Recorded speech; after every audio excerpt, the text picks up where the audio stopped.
Nous allons lire quelques portions de l'Écriture. Nous avons Exode, nous commençons par Exode, chapitre 2. Nous lirons du verset 11 au verset 15. Et nous prendrons encore, toujours Exode, nous prendrons Exode 3, versets 9 à 12. Et nous lirons encore Exode 4, qui sera un peu long. On verra quels sont les versets qui vont nous intéresser. Ça sera Exode 4, du premier verset au verset 13. Nous commençons par Exode 2, verset 11. Nous lisons au nom de Jésus-Christ. En ce temps-là, Moïse, devenu grand, se rendit vers ses frères et fut témoin de leurs pénibles travaux. Il vit un Égyptien qui frappait un Hébreu d'entre ses frères. Il regarda de côté et d'autre, et voyant qu'il n'y avait personne, il tua l'Égyptien et le cacha dans le sable. Il sortit le jour suivant, et voici deux Hébreux se querellaient, et il dit à celui qui avait tort, « Pourquoi frappes-tu ton prochain ?» Et cet homme répondit, « Qui t'a établi chef et juge sur nous? Penses-tu me tuer comme tu as tué l'Égyptien ?» Moïse eut peur et dit, « Certainement la chose est connue. » Pharaon apprit ce qui s'était passé et il cherchait à faire mourir Moïse. Mais Moïse s'enfuit de devant Pharaon et il se retira dans le pays des mendiants où il s'arrêta près d'un puits. Nous lisons 3, 9 à 12. Nous prenons donc 3, 9 à 12. Voici les cris d'Israël sont venus jusqu'à moi.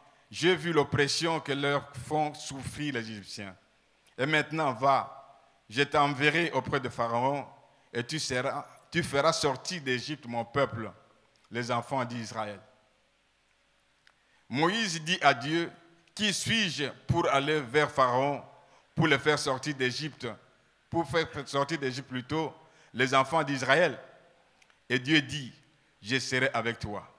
Ceci sera pour toi un signe que c'est moi qui t'envoie. Quand tu auras fait sortir d'Égypte le peuple, vous servirez Dieu sur cette montagne.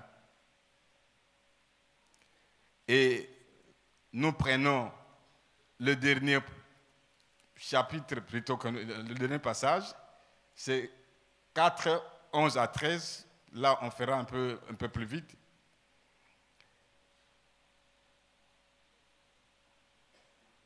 Nous lisons. Moïse répondit et dit, voici, ils ne me croiront pas. Ils n'écouteront point ma voix, mais ils diront, l'Éternel n'était point apparu. L'Éternel lui dit, qu'y a-t-il dans ta main? Il répondit, une verge. L'Éternel dit, jette-la par terre. Il la jeta par terre et elle devint un serpent et Moïse fuyait devant lui. L'Éternel dit à Moïse, étends ta main et saisis-les par la queue. Il étendit la main et il les saisit et le serpent redevint une verge dans sa main. C'est là, dit l'Éternel, ce que tu feras, afin qu'ils croient que l'Éternel, le Dieu de leur père, t'est apparu, le Dieu d'Abraham, le Dieu d'Isaac et le Dieu de Jacob. L'Éternel dit encore à Moïse, mets ta main dans ton sein. Il mit sa main dans son sein et puis il la retira. Voici, sa main était couverte de lèpre, blanche comme la neige. Et l'Éternel dit, mets ta main dans ton sein. Il remit sa main dans son sein et puis il la retira de son sein et voici, elle était redevenue comme sa chair. S'ils ne te croient pas, dit l'Éternel, et n'écoutent pas la voix du premier signe, ils croiront à la voix du dernier signe. Et s'ils ne croient pas même à ces deux signes et qui n'écoute pas ta voix, tu prendras de l'eau du fleuve, tu la répandras sur la terre, et l'eau que tu auras prise du fleuve deviendra du sang sur la terre. Moïse dit à l'Éternel, « Ah, Seigneur, je ne suis pas un homme qui ait la parole facile. Ce n'est ni d'hier, ni d'avant-hier, ni même depuis que tu parles à ton serviteur, car j'ai la bouche et la langue embarrassées. » L'Éternel lui dit, « Qui a fait la bouche de l'homme et qui rend muet ou sourd, voyant ou aveugle? N'est-ce pas moi l'Éternel? Va, je serai avec ta bouche et je t'enseignerai ce que tu auras à dire. » Moïse dit, « Ah Seigneur, envoie qui tu voudras. » Amen. C'est un long texte, c'est vrai. Ceux qui sont habitués à demander quel est le thème qu'on peut donner, moi j'ai toujours eu l'habitude de dire que le thème vient de l'amen que toi-même tu peux dire amen. C'est ça le thème. Ce qui peut t'intéresser, ce qui peut captiver ta foi pour que tu puisses entrer dans la présence de Dieu. Amen. Hein? Mais nous pouvons dire ici comme thème l'intelligence renouvelée. L'intelligence renouvelée. Bien-aimés, quand nous voyons le premier texte que nous venons de lire, Exode 2, on nous raconte l'histoire de Moïse. Moïse, qui a été, vous connaissez l'histoire de Moïse, Moïse a été adopté par la fille du Pharaon. Et par ce fait d'adoption, Moïse faisait partie de la famille de Pharaon. Et il serait même parmi les successibles. Celui qui pouvait prétendre un jour remplacer sans doute Pharaon. Mais un jour, il a estimé que là, ce n'était pas sa race. Il devait fréquenter ses frères. Mais voilà qu'il est parti voir ses frères. Il a vu un Égyptien qui maltraitait un de ses frères. Et il l'a tué. Et a caché le cadavre. Quelques jours après, il est revenu voir encore ses frères, mais il voit deux frères qui se disputent. Et il dit à celui qui avait tort, « Mais pourquoi tu dois faire ça ?» Et celui-ci réagit, dit, « Qui t'a établi juge pour que tu viennes t'imposer ta volonté ici chez nous? Tu veux faire encore comme tu as fait avec l'Égyptien. » Et Moïse a eu peur, il a dit, « Non, le secret est connu. Donc moi, on va me rechercher. » Et ce qui est arrivé, Moïse a commencé à être recherché par Pharaon. Donc Moïse, si c'était aujourd'hui, je ne sais pas la procédure à l'époque, on allait lancer contre lui un avis de recherche. Amen. On aurait lancé un avis de recherche pour retrouver Moïse et le tuer. Parce que la règle était, dent pour dent, on devait le tuer. Mais Moïse a fui, bien-aimé. Mais lorsqu'il fuit, ça c'est le deuxième texte, là il se retrouve maintenant accueilli par quelqu'un qui va devenir son beau-père. Parce qu'il aura épousé la femme de cet homme-là. Et Moïse a comme fonction, c'est de paître les brebis. Amen. Paître les brebis de son beau-père.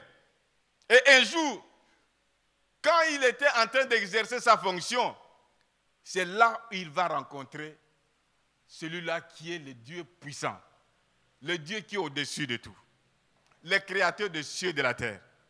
Et celui-là qui voit tout, celui-là qui a vu la peine que subissait son peuple en Égypte. Et Dieu appelle Moïse, il dit, Moïse, je vais t'envoyer. Et bien-aimé, Dieu veut envoyer quelqu'un auprès d'une personne qui veut le capturer. Dieu veut envoyer Moïse à Pharaon, Pharaon qui le recherche. Parce que Pharaon avait tué, plutôt Moïse avait tué un Égyptien. Mais Dieu l'envoie encore devant ces pharaons-là. Est-ce que ce n'est pas la folie? Ce n'est pas la folie. Mais notre Dieu, il est au-dessus de tout. Amen. Alléluia. Et quand je médite ces passages, je regarde, je dis, en soi, en réalité, la peur de Moïse, c'est vrai, sûrement, il avait aussi un handicap quant au langage. Mais la vraie peur de Moïse, c'était parce qu'on l'envoyait devant Pharaon. Quelqu'un qui est en train de vous chercher pour vous tuer, et on vous envoie devant cette personne-là. Et qu'est-ce qu'il faut comme méthode? C'est renouveler l'intelligence de la personne. C'est pourquoi nous avons dit l'intelligence renouvelée. Dieu va chercher par une méthode, renouveler l'intelligence de Moïse. Bien-aimés, Dieu, nous ne devons pas le connaître par notre intellect, par notre intelligence. Dieu veut que nous puissions le connaître par des facultés spirituelles, par le surnaturel. Parce que Dieu est esprit. Amen. Moïse connaissait Dieu, le Dieu d'Abraham, le Dieu d'Isaac, le Dieu de Jacob. Mais il ne connaissait pas ces dieux-là, qu'est-ce qu'ils représentaient. Il fallait amener Moïse. Donc, partir de Moïse d'une étape, l'amener à une autre étape très élevée dans la connaissance de Dieu. Et Dieu va utiliser toutes les méthodes. La première méthode que Dieu va utiliser, c'est quoi? Il dit, prends le bâton. Qu'est-ce que tu as à main? Oh, le bâton. Jette ce bâton. Le bâton devient un serpent. Il dit, tiens le serpent à la queue. Moïse n'hésite pas, il a obéi. Alléluia. Dieu aime l'obéissance. Quand tu obéis, Dieu va t'amener petit à petit au niveau où il veut que tu sois. Amen. Moïse touche la queue du serpent sans peur. Une façon de lui dire quoi? Il lui dit, je sais que tu as peur du Pharaon, mais si je t'envoie parce que l'ordre vient de moi, Pharaon ne te fera rien. Et Moïse a touché le bâton, le serpent, et le serpent est redevenu le bâton. Dieu dit non, je ne me limite pas à ce niveau-là. Nous allons plus loin. Il dit alors prends maintenant ta main, mets sous ton sein. Mais alors, quand il retire, c'est la lèpre. Il dit remets, la lèpre disparaît. Amen. Donc Dieu veut travailler avec l'intelligence, veut travailler avec la pensée de Moïse. Bien aimé, vous savez, le diable, je n'ai pas cité ce nom-là. Oui, parce que nous souffrons à cause de lui, ça se fait. Le diable, lorsqu'il a rencontré Ève, a tenté Ève, la première des choses qu'il a inoculées dans la pensée de Ève, c'est que Dieu est mauvais. Dieu est jaloux. Dieu ne veut pas avoir de concurrents. Bref, Dieu ne vous aime pas. Amen. C'est ainsi que même nous, tels que nous sommes là, nous n'avons pas confiance pleinement à Dieu. Lorsque Dieu parle, nous hésitons. Dieu ne ment jamais, bien-aimé. Dieu ne trompe jamais. J'ai bien aimé ce que le pasteur Mayal a lu ici. Dieu n'est pas une source trompeuse pour nous. Et toutes les fois que nous avons cette pensée, ça ne vient pas de nous. C'est cette pensée-là qu'on a inoculée à nos ancêtres, les premiers. Et ça se transmet à nous. Donc de dire que Dieu nous ment, Dieu fait ceci. Dieu te dit aujourd'hui, tu es venu malade, tu sortiras guéri. Alléluia. Moïse, lorsqu'il a terminé l'entretien avec Dieu, Dieu le convainc, bien-aimé. J'ai compris, j'ai dit une chose. Le matin, Moïse est sorti de chez lui, un berger. Mais le soir, quand il revient à son domicile, il est libérateur. Alléluia. Sorti de sa maison berger, parce qu'il allait faire paître les brebis. Mais quand il rencontre Dieu, et il revient, parce que Dieu l'a transformé, a transformé son intelligence, a renouvelé son intelligence, Moïse devient le libérateur. Amen. Et je dis, au nom de Jésus-Christ, le matin, tu es sorti malade, mais le soir, tu vas rentrer guéri. Alléluia. Le matin, tu es sorti avec un cœur abattu. Le soir, tu rentres chez toi avec un cœur joyeux. Alléluia. Le matin, tu es sorti sans un contrat de travail. Mais le soir, tu rentres à la maison avec un contrat de travail. Au nom de Jésus. Donc, aujourd'hui, quand tu rencontres Dieu, ta vie ne peut pas rester la même. Alléluia. Ta vie ne peut jamais rester la même.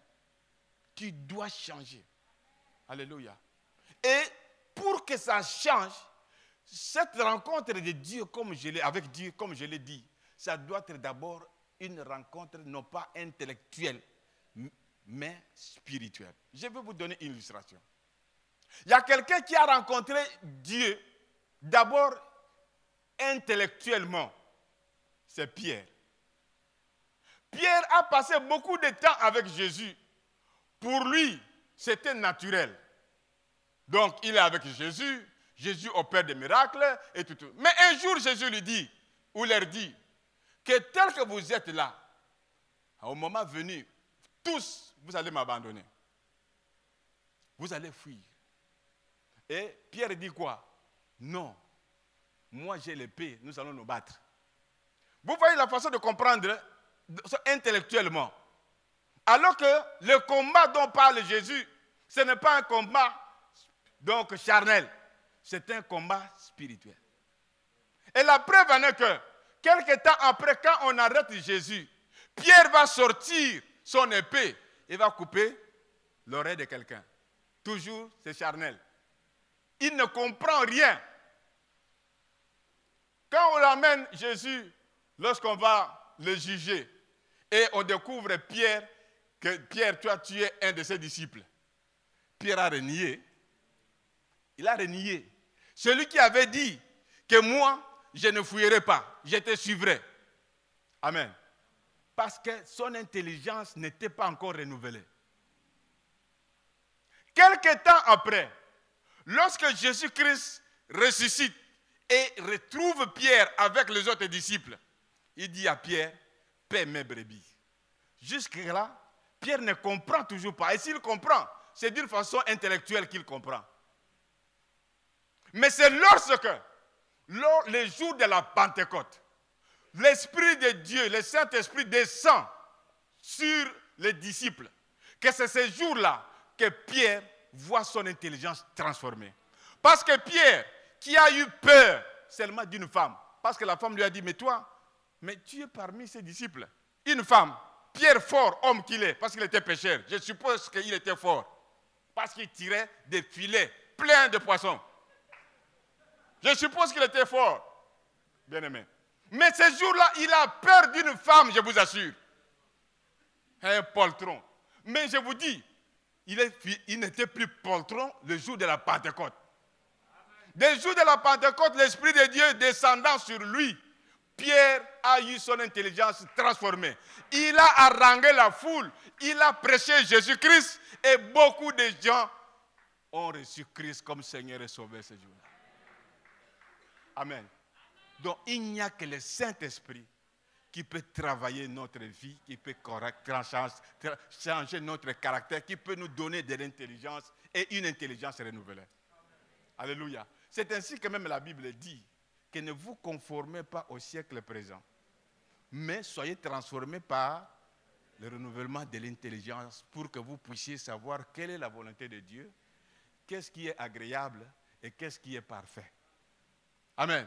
Si aujourd'hui, nous voulons aujourd'hui que Dieu agisse en nous, d'abord, il faut que notre intelligence soit renouvelée.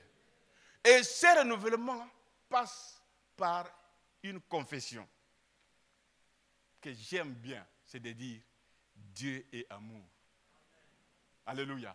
C'est le contraire de ce que le diable nous a présenté et qui nous présente toujours, que Dieu est mauvais. Et c'est pourquoi Jésus est venu pour nous témoigner l'amour du Père, pour nous démontrer que Dieu nous aime. Ne craignez rien, Dieu vous aime.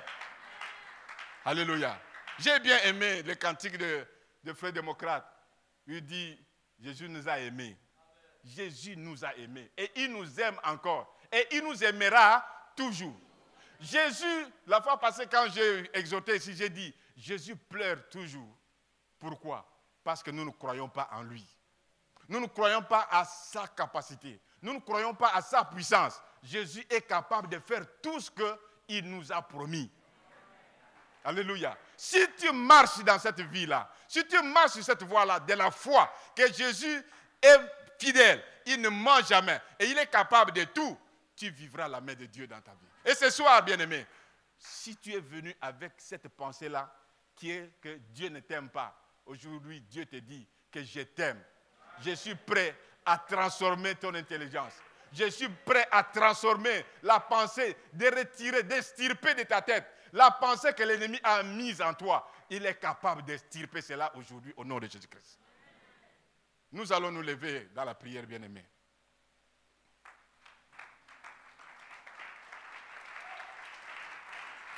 Alléluia. Que Dieu soit loué. Que Dieu soit glorifié. La première, ou le premier sujet de prière, bien-aimé, c'est de glorifier d'abord notre Dieu.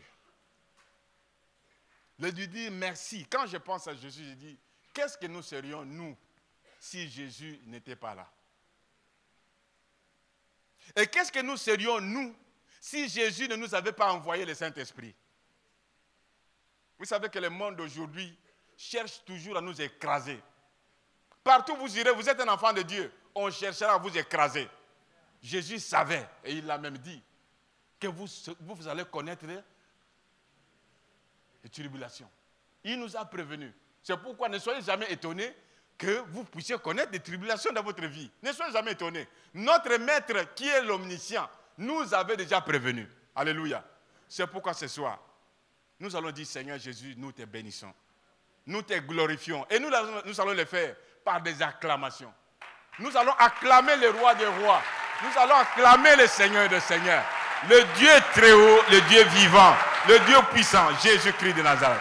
Alléluia.